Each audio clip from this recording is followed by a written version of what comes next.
Have you ever had a single thought that changed everything? One that made your heart pound, your body freeze, or your world feel like it had collapsed or expanded into light? Have you ever noticed how quickly your mood, your relationships, even your sense of identity, can shift just from what your mind chooses to believe in a single moment? Welcome back to the channel. Today we're going to unpack one of the most powerful truths in spiritual practice, that your entire experience of life, your heaven and your hell, can be shaped by just one thought. And more importantly, we'll explore how to work with your mind skillfully, so that instead of being a prisoner to your thoughts, you become their master. In Buddhist teachings, their essay phrase often repeated, "One thought can lead to liberation or to suffering." That may sound poetic, but it's not metaphorical. It's literal. Because every time you experience peace or torment, expansion or contraction, it starts not with the external world, but with what your mind does with it. Let us illustrate this with something simple. Imagine you're walking into a room and someone glances at you and looks away. Your mind could say, "They're angry at me." You start to feel anxious, your breath tightens, your confidence collapses. Or your mind could say, "Maybe they're just distracted." You feel fine. You keep walking. Same moment, same glance. Two different interpretations, two different emotional realities. That's the power of one thought. Our mind is constantly interpreting, filtering, assigning meaning. And most of the time, we're not even aware of it. But once we do become aware, something radical becomes possible. We realize we are not victims of our thoughts. We are creators. You are not your thoughts. You are the awareness behind them. And when you understand that, you reclaim your power. Let us go deeper. What happens when a painful memory surfaces? A regret, a betrayal, a loss. Immediately the mind may say, "I shouldn't have done that. I'll never be okay. This ruined my life. That's hell." But what if, in that moment, you pause? You breathe. You say, "This happened. It hurt, but I survived. And I can grow from this." That's the beginning of heaven. Not because the pain is erased, but because the relationship to the pain has changed. Transformation is not about deleting your past. It's about reframing it. That's the power of a single shift in perception. One thought, "I'm worthless," replaced with, "I am learning." One thought, "They don't love me," replaced with, "They may be struggling too."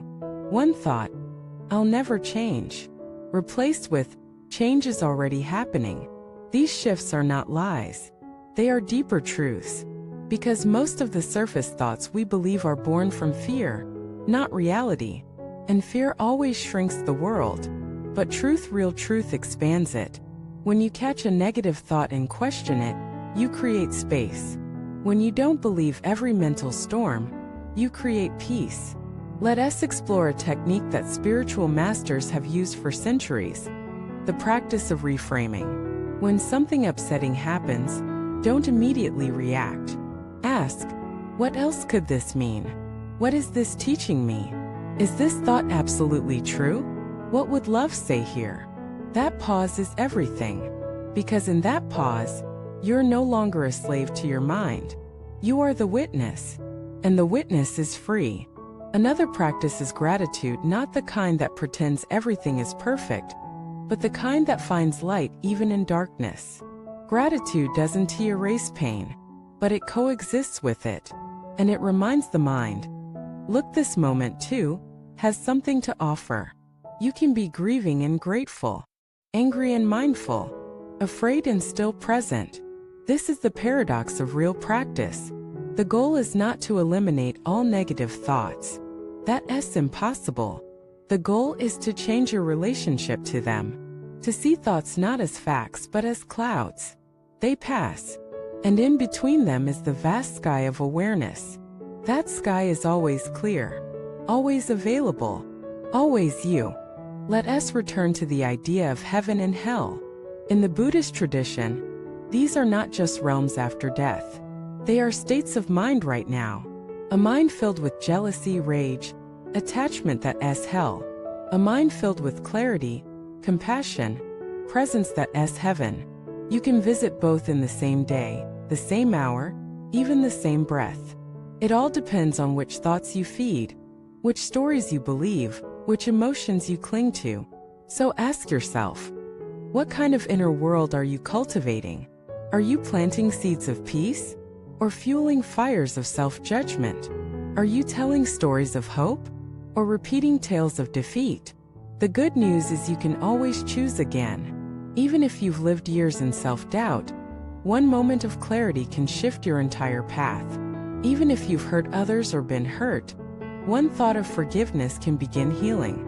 Even if you've felt lost, one thought of stillness can reconnect you. You don't need a perfect mind. You need a conscious one. You don't need to control every thought. You need to stop being controlled by them. And that begins now. As you listen, take a deep breath. Notice the thoughts in your mind. Watch them without judgment. Some may be loud. Some may be fearful.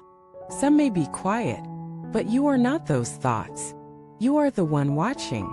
That watcher, that awareness is your true self. And that self is always free. When you live from that place, your thoughts become tools, not tyrants. Your mind becomes a garden, not a battlefield. Your life becomes a sacred space, not a survival game. And the beauty is you don't need anything external to begin. No rituals, no titles, just the willingness to see what's happening in the mind, to question it, to choose differently. So the next time you feel yourself spiraling into worry, or rage, or despair, remember, heaven and hell are only a thought away. You don't have to earn your peace. You just have to return to it, again and again. And every time you do, you build a new pattern, a new path, a new self, one thought at a time. Thank you for walking this inner journey with me today. If you've ever experienced the shift that comes from changing just one thought, if you've ever turned a dark moment into light through the power of perception, share your story in the comments. Your wisdom might unlock someone else's freedom. Please like, subscribe, and share this video if it brought you clarity. Together, let us keep exploring the vast power of the human mind and the infinite peace waiting within it. Thank you for watching this video. May your thoughts become blessings, your mind become a friend, and your every breath remind you you are already home.